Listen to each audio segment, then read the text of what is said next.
Bonsoir à vous, très chers téléspectateurs de Walf TV. Une fois n'est pas coutume à la règle. D'habitude, c'est à 21h, mais cette fois-ci, c'est à 22h. Match de Coupe du Monde oblige. Alors, on se retrouve avec ce grand sourire parce que nous sommes bien servis. D'ailleurs, en intensité avec le rythme infernal des matchs du Mondial 2014 au Brésil. Des 5 représentants africains, seul le lion indomptable est tombé sur le front. On vient justement de suivre la dernière sortie du Cameroun face au Brésil. Par contre, avec la brillante prestation du Ghana face à la... De meia distância, Dempsey incomodou Kingston. A resposta africana teve velocidade e eficácia. La victoire de l'Algérie.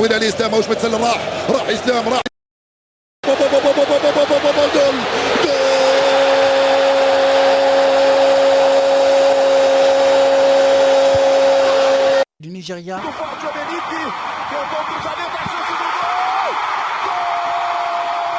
Sans pif à Pékin, précisément au stade Alassane Djigo, où l'AS Pékin a fêté ce dimanche son premier titre de champion du Sénégal.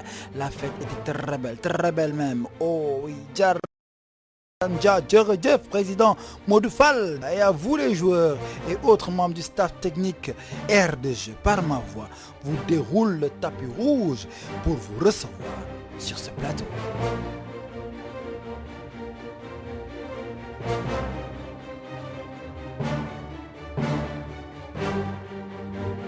Asogba, il l'a dit tantôt en terminant par l'AS Pékin qui s'est imposé hier au stade Alassane Djigo par 2-0 contre la Sunir. Mais bien avant ça, le titre était déjà joué le week-end dernier quand Pékin revenait d'Angor par le score de 3-1. Le soir, c'est la fête à l'AS Pékin. L'AS Pékin qui était hier en fête à Pékin, mais ce soir, c'est dans les locaux de Walfadjri où on a l'honneur de recevoir les supporters et leur encadrement, en plus du coach et du président Modou Fall. À vous l'ambiance des supporters de l'AS Pékin.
Merci à vous les supporters. Je disais souvent il fallait voir en émission en débat supporter moo gën a sonn footballeur bi ndaxte supporter bi nekk ci kaw gradin yi talul seetaan match xamul ku dugal xamul nan la ñu dugalee but bi lan la fi nekkee accompagner les joueurs les acteurs vers la victoire et je pense qu'avec vous vous avez accompagné votre équipe l'AS Pékin qui pendant 26 journées s'est battu corps et âme pour remporter ce premier titre de champion du Sénégal. Ce soir, nous avons le président Modou Fall, c'est l'artisan principal de cette victoire. Taculen, le président Modou Fall. Et en face du président Modou Fall, nous avons l'entraîneur Hassan Dia, c'est le métronome, je dirais. Et juste à côté de Hassan Dia, il y a un autre grand technicien, vraiment Malik Daf, qu'on présente plus. Et bien évidemment, en face de moi, j'ai mon ami et confrère Cheikh Tidiane Gomis. Cheikh Tidiane, bàyyi sa nuyoo politique yi. C'est vrai que ñu ngi campagne mais bàyyi sa nuyoo politique yi. sa nuyoo politique yi. wala Pikine moo gagné. yow bëgg nga émission bi neex. bëgg naa mu neex parce que tey dañu war a ne Pikine moo gagné. xam nga dañoo dalal nii. waaw dañoo dalal waa Pikine. waaw nañu jàmm rek ñu génn ci jàmm rek mu jeex. Et justement, Cheikh Tidiane, je vais démarrer par toi. Cheikh Tidiane, Pikine est un bon champion. Oui, effectivement, c'est un bon champion. Oui. Un bon champion, un beau champion. Ouais. Pourquoi? Parce que je me rappelle... Non, il y a une nuance. Un bon et un beau champion. C'est un bon champion et un beau champion. Oui. Pourquoi? Oui. Je me rappelle tout simplement, il y avait un jour on venait à peine de débuter le championnat. J'avais en face une personne, le président Modou Fall, il m'a dit une chose. Cheikh Tidiane Gomis, championnat bi dama koy jël. Boobu c'était tout au début. Man sama jëmu bopp ma ne ko président championnat du Sénégal du noonu de mu ne ma championnat bi dama koy jël. Et quand il m'a parlé, automatiquement j'ai fait une analyse. L'équipe de Pikine de l'année dernière. Après, il y a eu des changements. Il y a eu aussi à sa tête un entraîneur. Moi de connaître depuis fort longtemps. Il est là. Il sait ce que je dis. Il y a deux entraîneurs devant toi. Oui. Je commence par Alassane Dia. Ouais. Alassane Dia, je l'ai connu tout fraîchement lorsque Alassane Dia avait gagné son premier titre avec la Sonacos. Aujourd'hui, la Sonoro de Diourbel. Il est là. C'était quand? C'était dans les années 87 ou 88. Précisément 96, voilà. Donc, après, Alassane Dia, je l'ai trouvé. Il était à Richard Todd. J'étais un jeune reporter, fraîchement revenu de la France. Je suis allé le trouver là-bas. On a discuté dans sa chambre. Ñu waxtaan xam na wax ma. Et je me topp waxoo teneur waxtaan boobu di nga continuer teneur waxtaan boobu parce qu'il faut ñu xam lan la président bi ngay confier Cheikh Tidiane Gomis du Cheikh Tidiane Gomis je pense que keroog bi ngay njëkk a def bi ñuy engagé saison bi defal nga conférence de presse da nga newoon AS Pikine par rapport ak processus pour ren mooy sa dernier mandat te da ngay jëli titre champion du Sénégal foo wekkoon loolu. Avant tout permettre ma nuyu ñi ñuy seetaan. D'accord. di nuyu Nicolas di nuyu Cheikh Tidiane di nuyu sama grand frère Malick Daf di nuyu sama coach Alsane di nuyu dirigeant yi ma àndal Habib ak Famara. mën nga leen lim Habib un excellent vice-président, Famara Sori un excellent secrétaire général et vraiment Lamine mon ami et confrère Lamine Gueye ak supporters yi ma àndal yëpp. Ouais, Paco Diaz tout le monde. Donc pour man teguma ko ci daal liggéey rek laa ko teg parce que dama jàpp ni ñi équipe yi di nekk ci leneen ñun dem nañ hivernal. demoon Gambie. Donc lépp lu ñu def rek ci liggéey lañ ko teg. te defe naa ni nee nañ ku liggéey fayeeku foofu rek laa ko tegoon. ku liggéey fayeeku président le coach Assane Dia vous avez entendu. ku liggéey fayeeku certes mais il y avait des objectifs bien assignés à vous qui êtes l'entraîneur de l'AS Pikine et comment vous avez accueilli ce challenge et dans quelles conditions vous avez été mis pour aller à la recherche de ce titre. Bonsoir Nicolas, bonsoir à tout le plateau. Mes salutations à tous les téléspectateurs de Walf. Très rapidement et en résumé, j'avoue que c'était un challenge intéressant parce qu'un entraîneur a toujours besoin de ce genre de challenge. C'est-à-dire que j'ai accepté le challenge, mais je me suis donné le temps de pouvoir aboutir à ça. C'est-à-dire que dès le premier entretien que j'ai eu avec le président Modou Fall, il était en compagnie de son secrétaire général Famara Soli à l'époque. C'était de gagner le championnat ou la Coupe du Sénégal. Dès ma première année, j'ai dit non, messieurs, vous pouvez aller voir un autre entraîneur. Je ne suis pas un magicien, je n'ai pas une baguette magique. Mais si au bout de 2 ans, vous me permettez de mettre en tout cas les jalons d'une équipe compétitive, je peux essayer d'atteindre l'objectif de faire en sorte que nous soyons africains. En fait, l'objectif contrat disait africain, en passant par la Coupe du Sénégal ou par le championnat. Mais j'avais discuté et je les ai convaincus qu'il était plus à l'aise pour un entraîneur de s'étalonner sur le championnat. C'est-à-dire que on peut faire un programme qui peut permettre à l'équipe, n'est-ce pas, d'être à un certain niveau en passant par le championnat. Mais que les coupes sont difficilement, en tout cas, voilà, c'est des épreuves un peu, disons, difficiles à jouer, où il y a beaucoup d'incertitudes. Sur un match, tout à fait. Une équipe de dehors. Tout à fait. Alors que dans un championnat, justement, on peut mettre en place tout un programme, toute une stratégie pour avancer pas à pas et être présent au moment du sprint final. Donc pendant 2 ans, nous avons mis ce programme-là en place. C'est vrai que l'année dernière, ça n'a pas été mal, mais à la fin de la saison, effectivement, comme il le dit si bien, moi-même j'ai été l'un des premiers à dire maintenant allons-y. Il est possible. Il est possible d'aller le chercher. Et voilà, tout le monde s'y est mis. Et comme il le dit, voilà, l'équipe s'est bien préparée. Et aujourd'hui, enfin, voilà, le titre est là. Le titre est et là. Vous avez vu, Ranger Hubert qui me permet de prendre les 5 titres de l'AS Pikine. Il y a les titres 2-6 juniors, je pense bien. Il y a la Coupe de la Ligue que l'AS Pikine a remportée en 2011, bien sûr, contre Jaraaf. L'AS Pikine revient 2 ans après pour remporter le titre de champion du Sénégal. Un beau parcours. Malik, quelque part. Malik est l'entraîneur du port autonome de Dakar. Il faut le rappeler. Malik, c'est l'entraîneur qui a mis la pression depuis le début du championnat.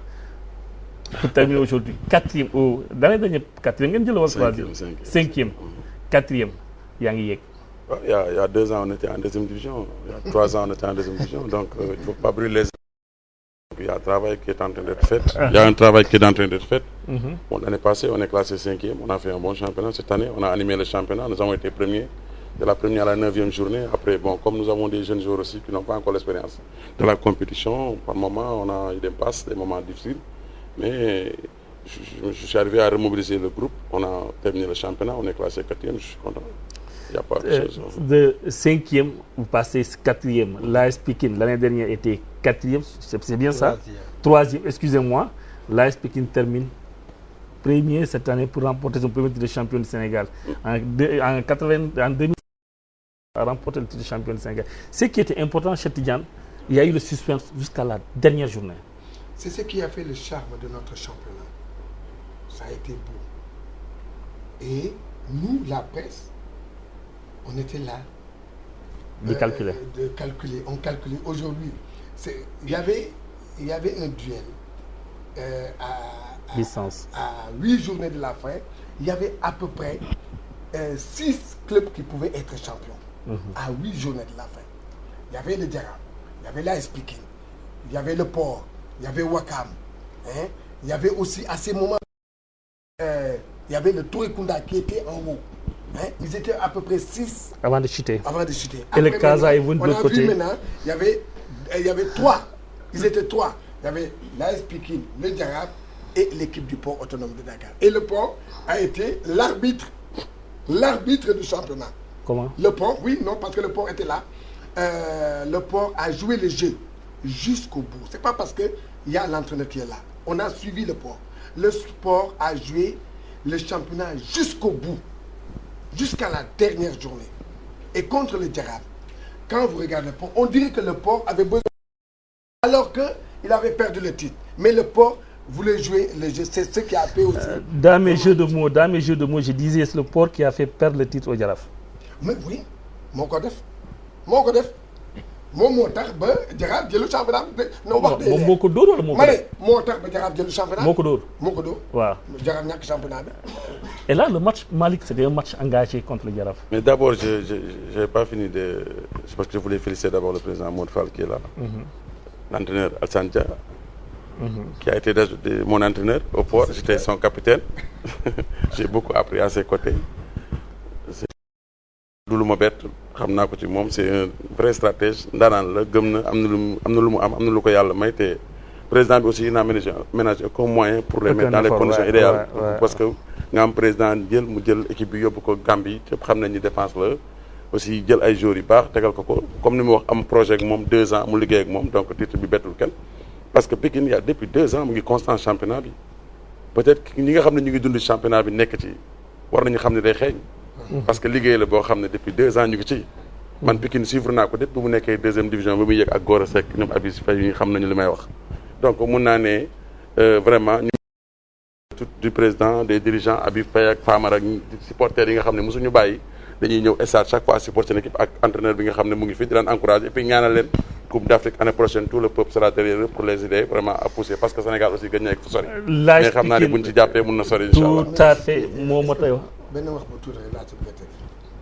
xam nga Pikine AS Pikine man tey jii damay wax chapeau ak benn nit ñaari nit parce que ku équipe bi dama ko yàgg suivre te li may wax nii bu ma ko waxee ñooñu ñu ngi xam gis nga Habib bii toog chapeau à Habib parce que xam naa depuis Niayes de Pikine Habib mii nga gis Habib yàgg na Alassane Dia mii Pikine bii Niayes di jouer première division Habib mii Habib ba léegi tey jii mu nekk ci équipe bi donc man je dis chapeau bas à Pikine. Moi, je déroule le tapis rouge à l'ensemble de ceux-là qui sont intervenus au niveau de Pikine pour accompagner l'équipe vers le premier titre. Et justement, je me rends vers Hubert Assogba pour revenir sur le parcours de l'AS Pikine. Hubert, à toi.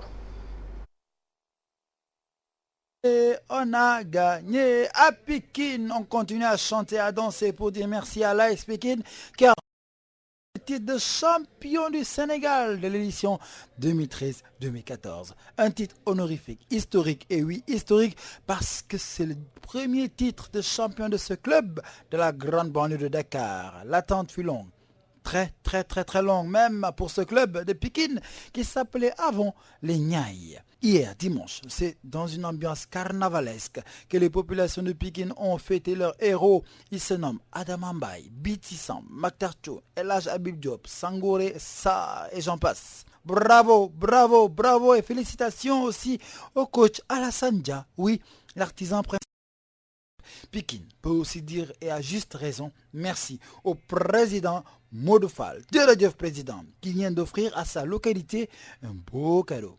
Coiffé au dernier virage, le Jaraaf de la Médina s'est contenté du titre honorifique aussi de vice-champion du Sénégal. À la 3e place, on retrouve le port autonome de Dakar qui a balayé le Duc Dakar Université Club.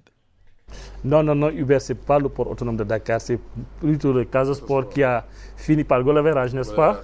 Plus 14 et plus 9, le Casa Sport arrive à la 3e place. Casa jóge na fa sori Cheikh Tidiane Gomis. mais non, xam nga loolu moo ci gën a doy waar rek. Beneen affaire la parcours Casa comme ni ñu ko waxoon fii à l'aller match aller bi Casa était relégable. Aujourd'hui le Casa se retrouve donc chapeau. Troisième, chapeau au Casa Sport, chapeau à un homme surtout Demba Ramata Ndiaye, je pense que c'est l'artisan, même si on me dira l'autre que Ibou Diarra n'a pas démérité. Il y a un supporter parce que je vais recevoir l'un des capitaines emblématiques de ce championnat. Il va parler tout de suite, mais avant lui il y a Paco Dias, c'est celui qui coordonnait vous, ces supporters là pendant toute la saison. La parole reviendra à Paco Dias pour accueillir Paco Dias qui est le président seen jiit ambal na ambiance.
C'est une façon à vous de dire merci à Paco Dias. Paco Dias saison bi xawoon na metti coow li bëri woon na au début mais je pense que vous cherchez tous le benn jëmukaay bi la woon. C'est vrai qu'il y avait des divergences sur les gradins.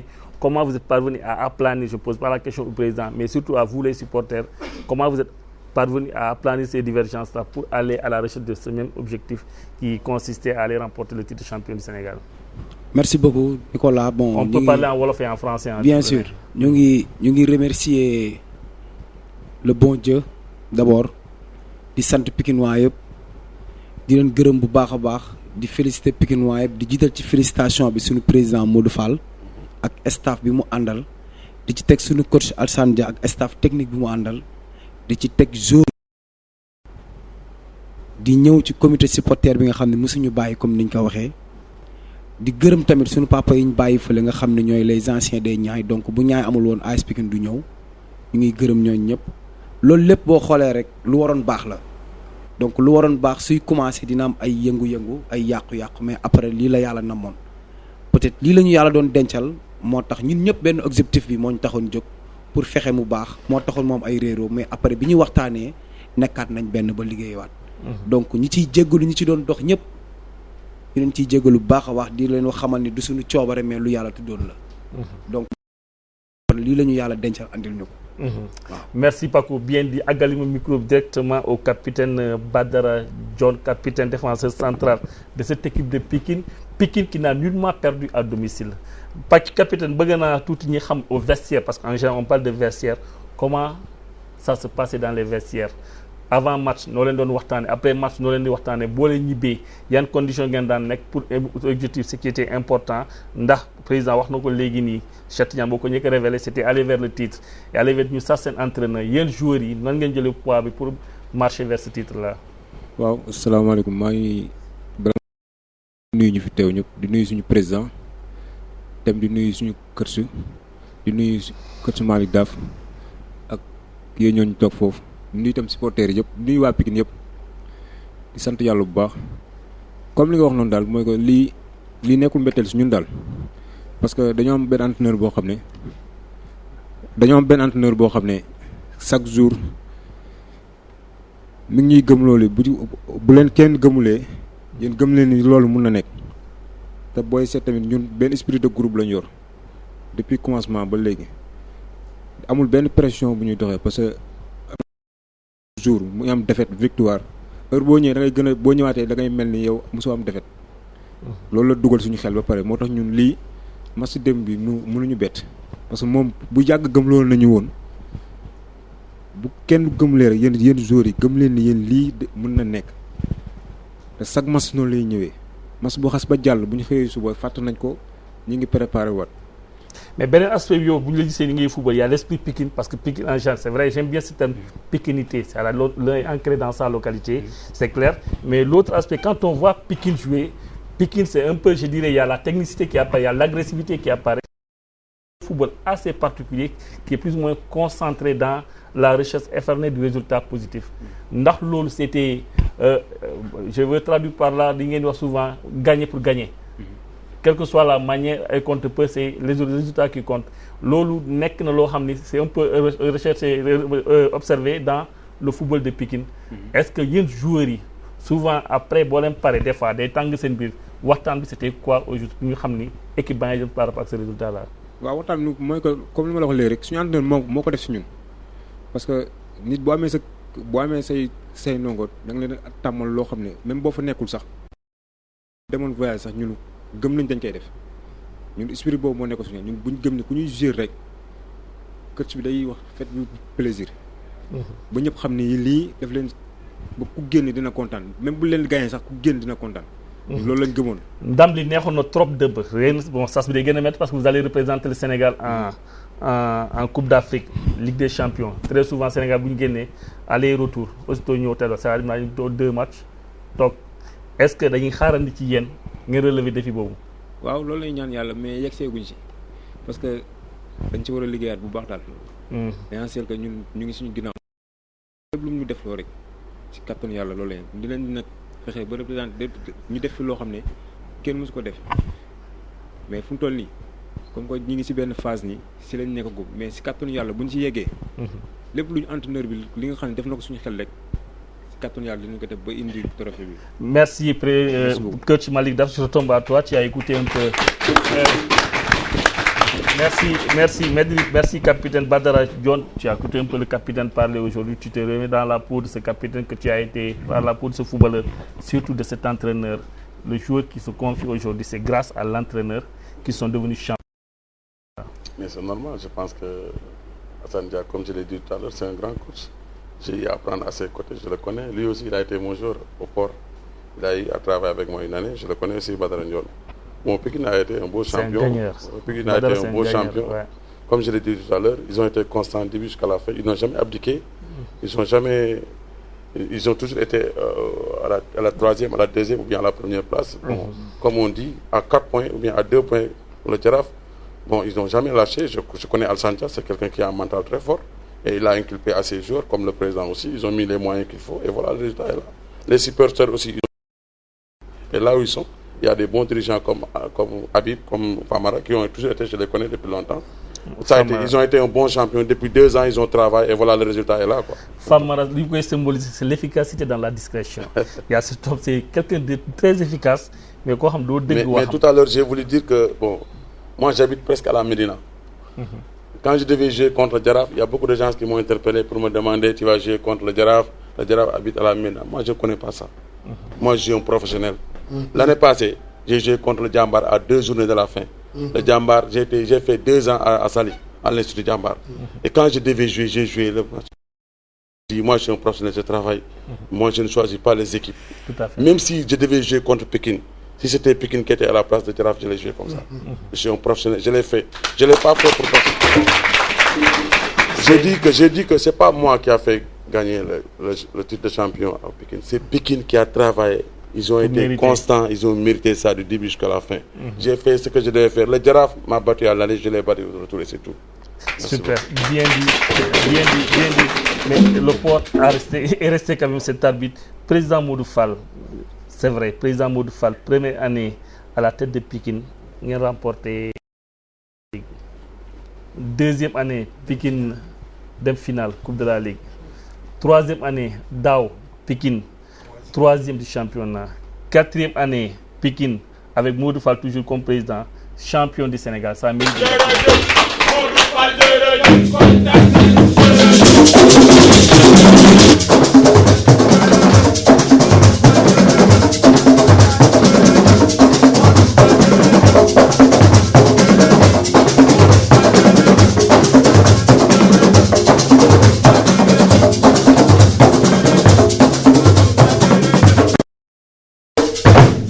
C'est très fort président. Waaw merci. ay jàmbaar lañ quoi mais liggéey bi pour ñëpp la avant may ñëw ci question dama bëgg ñëw ci li Malick wax léegi c'est important aussi. parce que football bu ñu koy wax du ma sàmba wala ma dem. ñëpp la. et boo dégloo ci Ngor bi ñu gagné match bi ma journaliste bi di interviewer en direct dama ne équipe Port ça li mu wane mooy wane ni y a des grands dirigeants yu fa nekk ça prouve aussi y a un bon entraîneur bu fa nekk. Malick defe naa ba ñu gëjee gisee yàgg na day defe naa si je me trompe lu ne nag dégg tu as joué le jeu xam lu tax nit du jaay ngorom da nga joué ngir sa bopp joué wu ngir Pikine joué wu ngir kenn loolu nag résultat bi ci kanam lay ñëwee képp kuy def affaire tappale pour affaire football da nga koy gis rek li gën a compter mooy football que le meilleur gagne. loolu moo am solo que le meilleur gagne loolu moo am solo. loolu moo am solo donc may ñëw ci question bi nga wax première année deuxième année troisième année quatrième année sant yàlla la donc soo dee xool liggéeyu ñëpp la mais nag yàlla moom mooy seet ci at lu ko neex ak lu ko neex mu jiital fa kenn gëm ak lépp ñu ànd résultat bi ñëw. donc ndam li yëpp daal ak liggéey bi yëpp delloo naa ko Pikinois yëpp.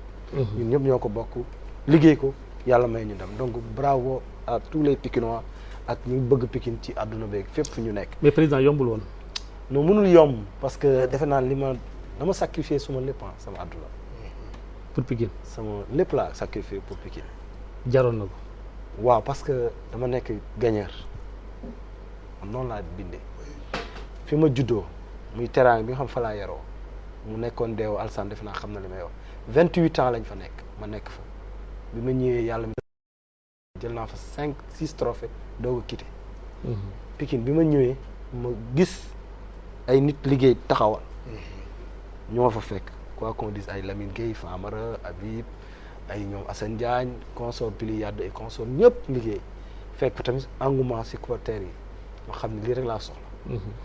dafa am nag ñoo xam ni gars yi ñu ngi lim mais dañ leen a fàtte muy sama gars yi toog muy ñi xam mooy ay Pape Diouf ay Malick Sarr ay Thiat Fanfo ay Pape Niang ñooñu ni ngay waxee ñuy Famara ñooñu dañoo ne kenn xamu leen. kenn xamu leen très efficace waaw ñooñu dañu efficace donc loolu su amee ci benn groupe liggéey bi dafay te Pikine gëm naa leen na bis bu ñu boolooyee lépp doon benn lu ñu xàcc lu ñu song mën nañ ko daan ba tamit nag affaire bi li tax mu gën mën neex aussi dafa am ñu fi jaar tey ci commencement ba Arfan Sarr dafa ñëw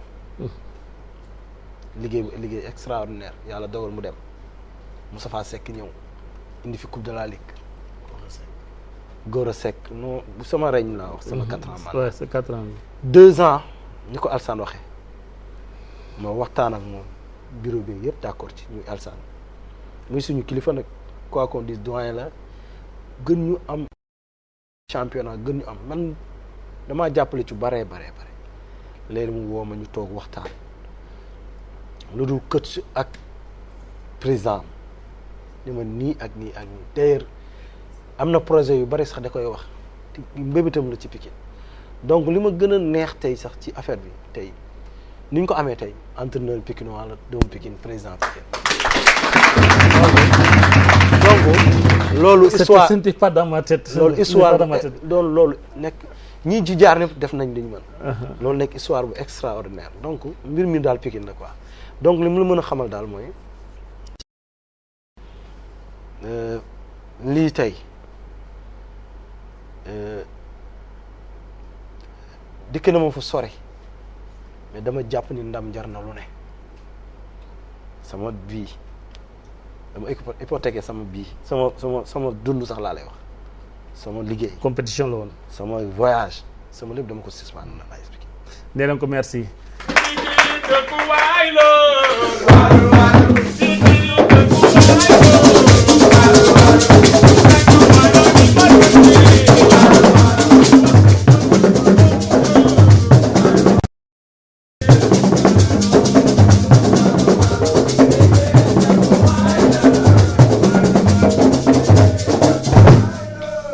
Merci. Coach, à quel moment avez-vous senti que c'est bon? Il est possible. Écoutez, la sensation première, c'était quand nous sommes allés à Mbour lors de la 14e journée battre le champion en titre. J'ai compris que un grand pas avait été franchi. Au match retour. Au match à retour. rappeler que Pikine avait accueilli au premier match. Pikine gagne 1-0. Au match retour, Pikine va encore battre Djambar à domicile par 1-0. Et ce jour-là, vous avez senti qu'il était bien possible. C'était bien possible parce que c'était pas évident à l'époque. Et malgré cela, nous avons perdu quand même la première place.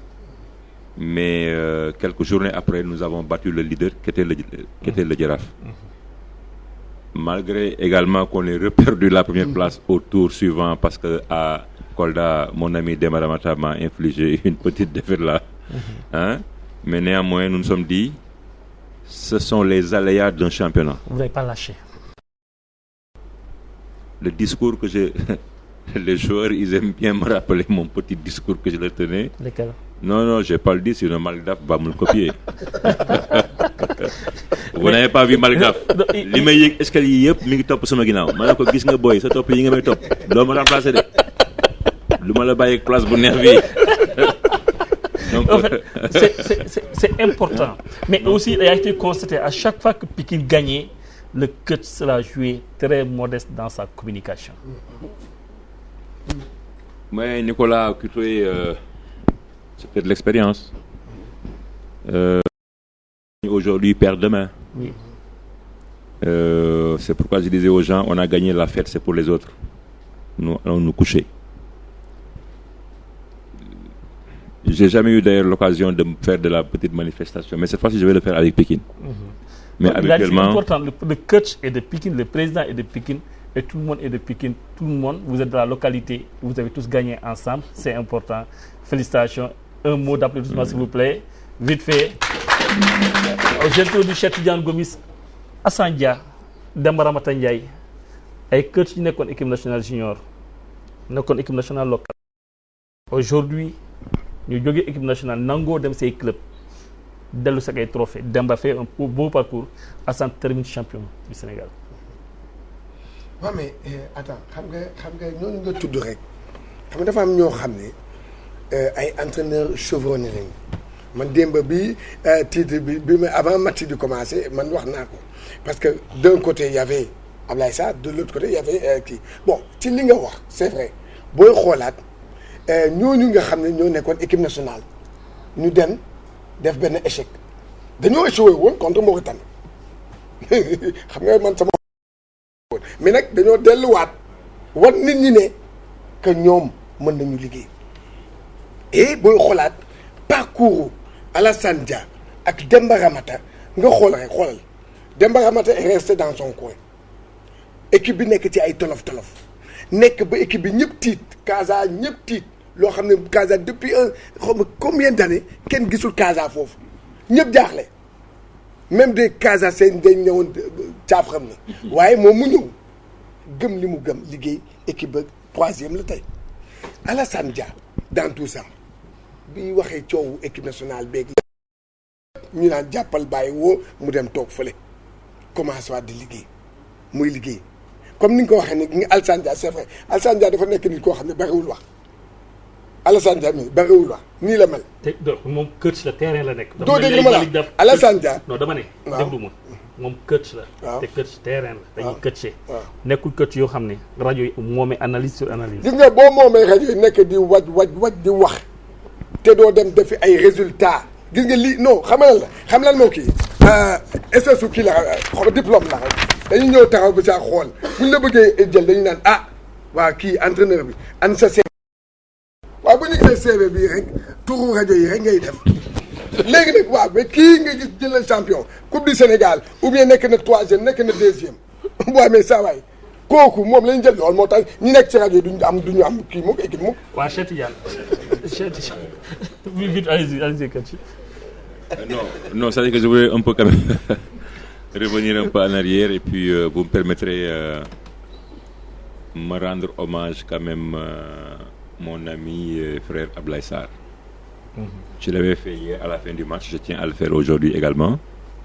Cet après-midi, on a longuement discuté. Il y a un lien très fort qui nous unit, que les Sénégalais ne savent pas. Comme d'ailleurs, lim ñu unir ñun Sénégalais yëpp. C'est un très grand communicant, allez-y.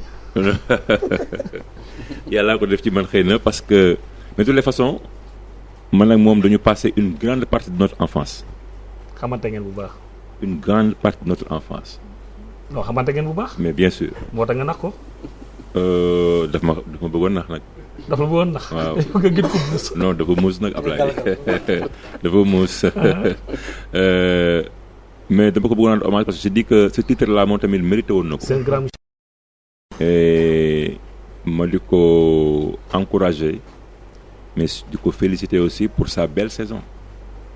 Mais moom xam na ne championnat nii la bëri ay tolof. Donc Assane Dia moo jógee Jaraaf Ablaye Sarr jël Jaraaf. Assane Dia jëli place su Moustapha Seck. Moustapha Seck jógee Pikine. dem GFC. yéegal GFC première division. Mais quelle coïncidence. Mais Moustapha Seck. Vous avez laissé des traces.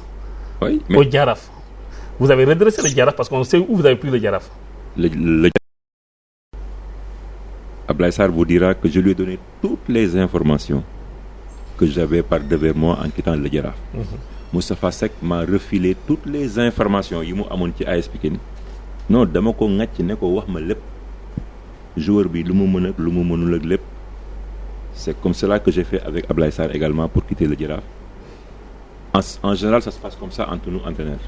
C'est les gens qui les gens ne comprennent pas. Mais quand un entraîneur quitte, il donne toutes les informations à son prochain successeur. Ah, c'est super. Et moi aussi, j'ai donné à l'époque li ma xamoon ci GFC yëpp Moustapha Seck bi muy dem GFC ma wax ko pour que mu yombalal ko liggéeyam.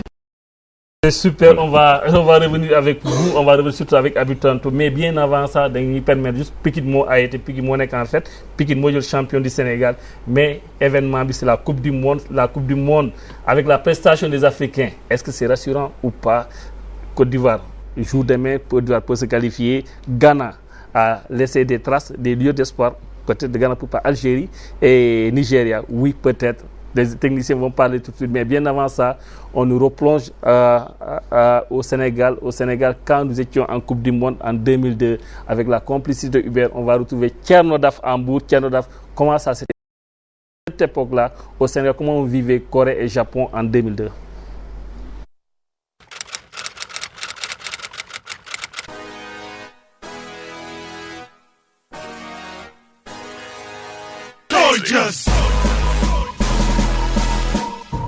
31 mai 2002 au Sénégal, il est 11h. Tout le tissu économique national est aux arrêts. Pas de travail. Dans les rues, pas âmes qui vivent, pas de véhicules qui circulent. Les populations sont devant le petit écran. Le Sénégal est un pays chloroformé et Dakar est une ville. 2 heures plus tard, une explosion de joie salue la victoire du Sénégal sur la France. El Hadj Ousseynou Diouf est idolâtré et Pape Bouba Diop déifié. Des vagues humaines déferlent dans les rues. Le président Abdoulaye Wade pavane avec le drapeau national. Le Danemark se dresse ensuite sur notre passage avec la ferme intention de nous arrêter. Les Scandinaves ouvrent le score et nous mettent des boules dans l'estomac. Henri Camara sort alors un tacle inespéré et sert Salif Diao qui à son tour transmet à Khalilou Fadiga. Retour ensuite vers le Lion de Kédougou qui égalise. Camara rate de peu l'occasion de marquer le but victorieux pour les Lions. Ce n'est pas grave, nous sommes toujours en course. Les Sénégalais exultent et chavirent de bonheur. Li dootu fi am. Contre l'Uruguay, le réveil est matinal, très matinal, 4 heures. Pour la première fois, la prière journalière du Fadjar reçoit autant de fidèles. Chapelet à la main, les Sénégalais sollicitent l'appui divin. Seydi El Hadj Malick Sy, Serigne Touba, Jésus-Christ sont aussi appelés à la rescousse. Aucune prière, aucune incantation n'est de trop. Na Sénégal gagne rek. Quand Diego Forlan essaie de faire jusqu'à revenir à notre hauteur, des cœurs lâches. Les Sénégalais sont au bord de la rupture, nous n'en pouvons plus. Seuls les bourdonnements d'abeilles, de mouches et de moustiques se font entendre. Au coup de sifflet final, la joie des Sénégalais n'a d'égal que la souffrance subie pendant 90 minutes. Dans l'unité, la fraternité et l'allégresse, ils communient. Aucune race, aucune ethnie, aucune religion n'existe. Il y a une seule constante, le Sénégal. La qualification acquise devant la Suède nous met à égale performance avec le Cameroun et le Maroc. Bu fi yemoon sax neex na ba pare. Ilan Manziz et les Turcs mettent fin au rêve et nous ramènent à la réalité. Mais que se serait-il passé si l'arbitre avait accordé le but refusé à Khalilou Fadiga? Qu'à cela ne tienne. Feu Abdou Karim Mersu et ses joueurs ont dignement représenté leur pays à l'Afrique. Les Sénégalais sont fiers, l'espoir en de lendemain meilleur est permis.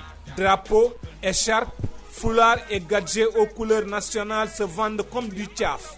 Le train-train quotidien peut maintenant reprendre, mais dans les esprits 2002 est ineffaçable.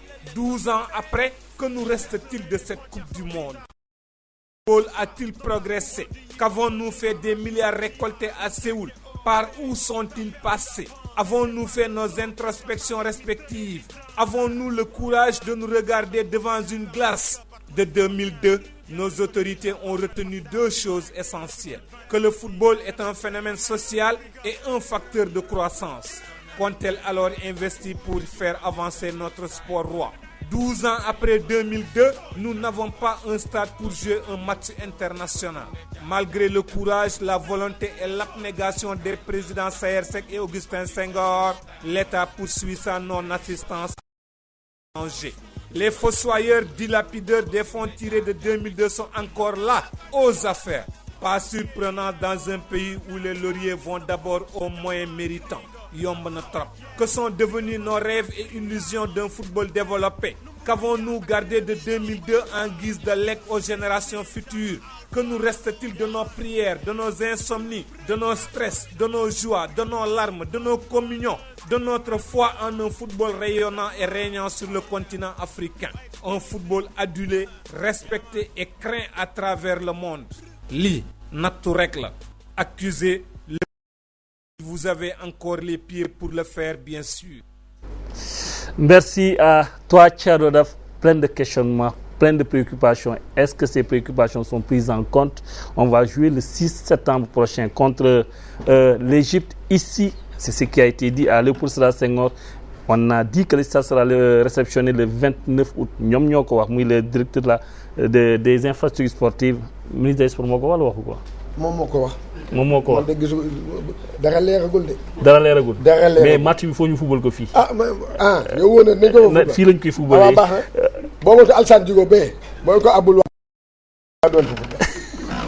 Oui, au retour à San Diego, Habib, Cheikh Tidiane faisait tantôt ce témoignage. Vous étiez là avec les Niayes. Vous êtes là avec l'AS Pikine qui remporte aujourd'hui le titre de champion du Sénégal. Mais Cheikh Tidiane, dinaa wax leen loo xam ne dinaa ko seedeel man sama mbokk pël dañoo bëri Pikine. Ça, je suis mansoinké, mais je suis de Kolda dans un milieu pël. Mais souvent Pikine sama copain bu ñu daan ñëw vacances sangu ba set ay ngoon doo lay xamee benn histoire. C'est pourquoi quand on disait que Pikine c'est une zone attention, c'est une zone de violence, et que moi je voyais mes amis qui arrivaient de Pikine pour venir en vacances à Kolda, que ça m'a posé problème. Et c'est là, quand j'ai appris Pikinité, j'étais plus fier et content aujourd'hui d'être là en face de vous. Il paraît que vous étiez là depuis les Niayes. Rapidement, retracez ce parcours. Merci beaucoup, Nicolas. Donc, remercier tout le monde et rendre hommage au coach, Alassane Dia. Parce que comme vous l'avez si bien dit... Mais le passage Niayes à Pikine. Le passage Niayes à Pikine. Pourquoi je rends hommage à Alassane Dia? Parce que beaucoup de gens ne savent pas que le projet sportif de l'AS Pikine, de la transition des Niayes de Pikine à l'AS Pikine, c'est Alassane Dia qui l'a écrit. Ah bon? Oui. Révélation. Bon, c'est une révélation qu'il fallait faire. Hein. Parce que en fait, en ce moment-là, on voulait lancer le football professionnel au Sénégal. Les Niayes n'avaient pas les moyens d'être présents parce qu'il y avait un cahier de charge qui était déroulé. L'équipe nationale devait se rendre à Tamale. Aussitôt au retour, je pense qu'il se rappelle de ça. Aussitôt au retour de Tamale, on devait commencer le championnat professionnel. On a tenu une AG au niveau du 6-7 et on a dit au retour, maintenant on va faire championnat professionnel. Les Niayes ont dit forfait, non, on ne peut pas faire le cahier de charge. Malheureusement, le championnat professionnel n'a pas débuté. On a eu un stade flambant neuf, mais on était en deuxième division. Alassane m'a appelé pour me dire que, mais vous là, vous allez croiser les bras, vous allez avoir un stade flambant neuf, parce que Alassane Djigo était le projet pilote de la coopération chinoise. Donc nous avions eu le premier stade, mais on n'était pas en première division. Donc il faut faire le tout, Alassane me disait ça, il faut faire le tout pour que Pikine soit présent dans ce championnat-là. Parce que vous ne pouvez pas avoir un stade et que vous n'êtes pas représenté. Je lui dis que mais non, nous n'avons pas les moyens. Il m'a dit qu'il y a un projet sportif, on va le dérouler et on va voir.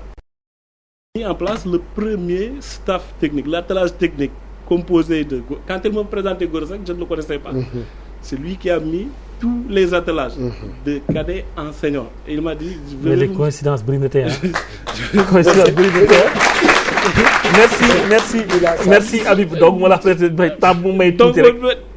c'est pour vraiment pour lui rendre cet hommage-là. Parce qu'en réalité, c'est de là que l'AS Pikine a démarré. C'est ce 2009-là que Gorosek est parvenu à remonter cette équipe-là à L1.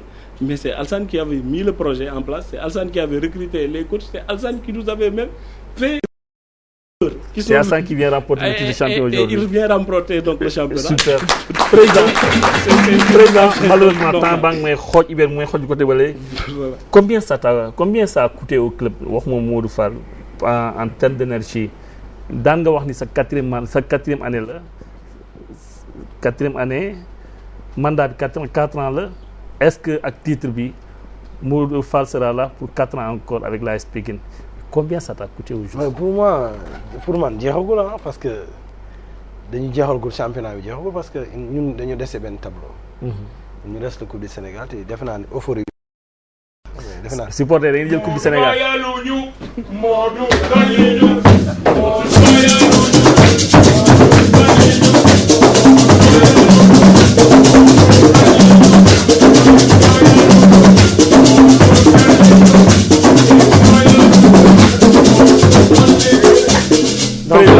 Président, gars yi ñu ne doyaluñu kon il y a pas question. Non, pour l'instant dañu dese benn comment dirais-je dañu dese benn tableau. muy coupe du Sénégal bi. doublé nga bëgg. dañu war a concentré wu. doublé. ni bu soobee yàlla moom la ñuy ñaan doublé teg coupe du Sénégal fii comme émission bi incha allah. Très bien ngeen ñëwaat fii. loolu lañ bëgg incha allah. Ok, combien ça a coûté? Donc pour man bu ñu paree fii coach ak dirigeant yeeg supporter rek ak sama gars yi ñi ma lay wax dañu jubluwaat ci liggéey bi.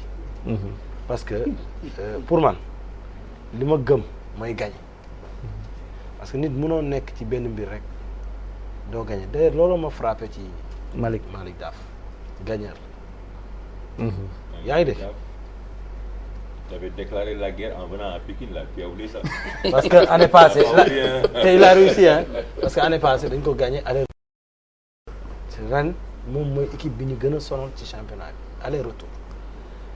donc li may wax rek mooy tey suñu mbébét Pikine mooy tey ñëpp respecté ñu loolu lañ soxla woon maanaam képp kuy ñëw Alassane Djigo di nga xam ni foofu moom léegi patate bu tàng jër moo fa nekk. loolu c'est important aussi. boo demee nag à l'extérieur nga xam ni dëkku jaamu nga ne. waaye daal li am solo mooy Pikine moom gëm naa ni li fa nekk léegi mooy li ñu gëm mooy. bu ñëwee ba ñu tëj la fa moom bu roogee léegi soobee yàlla di nga wax leneen. donc loolu mooy esprit gagneur moom équipe bi. ba ci xale yu ndaw yi léegi gagné rek lañ gëm. Et tout le monde est avec les couleurs de l'AS Pikine. C'est ce qui était beau, Cheikh Tidiane, dans cette politique. C'est de donner au club, aux habitants de Pikine. Appropriez-vous. doo dégg démb waaw yow dafa ndànk rek démb nga koy xam. démb. Pikinois yi ci boppam. man damay jot ay messages ñoo xam ne c'est la ville c'est la population de Pikine waaye am na leen lu may wax lu may tëjee man rek loolu c'est pour le football sénégalais. ngir yàlla ak yonente ba gis nga boo ñu buggee suñu équipe nationale di gagner di kii nañu jël ci instance yi di ñoo xam ne dañoo xam gagner gis nga boo xamul gagner équipe nationale du gagner loolu daal laa ci amoon lu ma ci sa wax bi xóot na Cheikh Tidiane. Malheureusement président coach me tape de l'autre côté rapidement vous avez j'ai pas envie de dire un dernier mot un dernier message à délivrer ou bien à appeler la sérénité je sais pas quoi par rapport à une dernière passe décisive. Ki mooy jàmbaare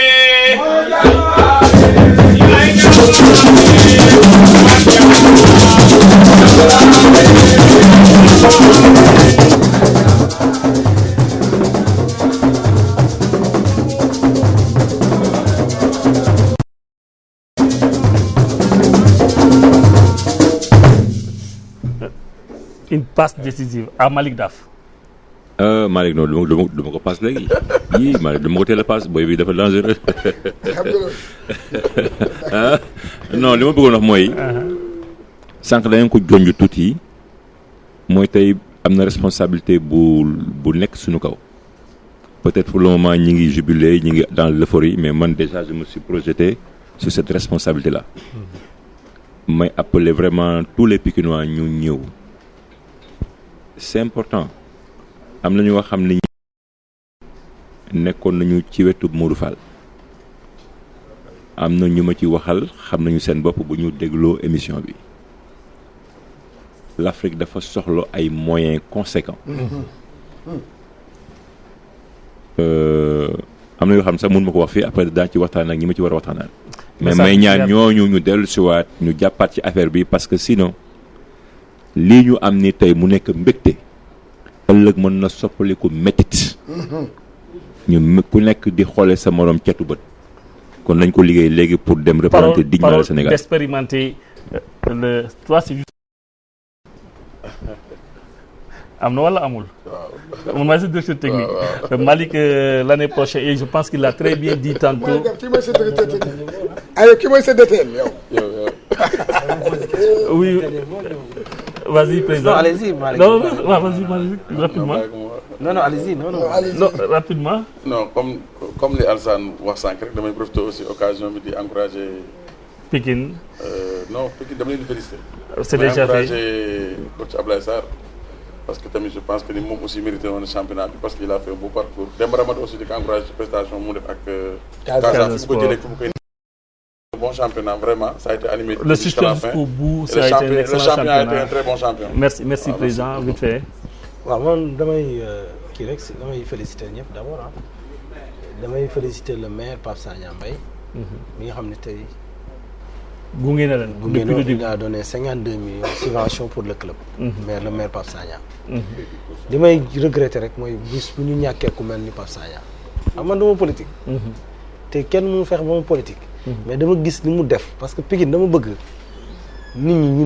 ñu xoolante ci bët xool ñi ñu amal njariñ ak ñiy liggéey c'est important Seck Seck aussi kooku il faut ñu ñu delloo ko njukkal. ñi la accompagné dans tout au long de la saison. ci 4 ans yi bi ci topp nag may wax di remercier aussi sama frère président yëpp sama grand frère comme maa seen caat. di wax ni mais caat dafa nax ay magam. non ndax ma leen maa ngi remercier ñëpp di féliciter ñëpp. En tout cas loolu mooy sport c'était important ce soir nous avons eu ce champion du Sénégal, l'AS Pikine, c'est le premier titre de champion du Sénégal. Mais bien avant ça, il faut rappeler l'AS Pikine a remporté la Coupe de la Ligue en 2011. L'AS Pikine a été finaliste en 2012. L'AS Pikine troisième en 2013. Quand on regarde en performance, l'AS Pikine a fini champion du Sénégal. Bravo, félicitations à tout le monde. Félicitations président. Merci à Malick Daf qui a accepté de venir ce soir si discuter un peu avec nous. Merci au coach Alassane Dia. Merci à Cheikh Tidiane Gomis. Merci à vous les supporters de l'AS Pikine. Il y a peut-être l'année prochaine que AS Pikine Dembay phase de poule, pourquoi pas en Ligue des Champions. Au revoir aux téléspectateurs de Walf TV. Au revoir à mes techniciens auxquels je dis un grand merci, Hubert Assogba, Mamsidi Diop, Cheikh Diop, Alioune Badara Ndiaye. Au revoir, on se retrouve lundi ici à 21h pour faire un tour d'horizon des aires de jeu. Portée de l'AS Pikine, ambiance, on se retrouve à lundi.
Vingt-trois heures ci Walf TV Walf FM tënku xibaar yi dañu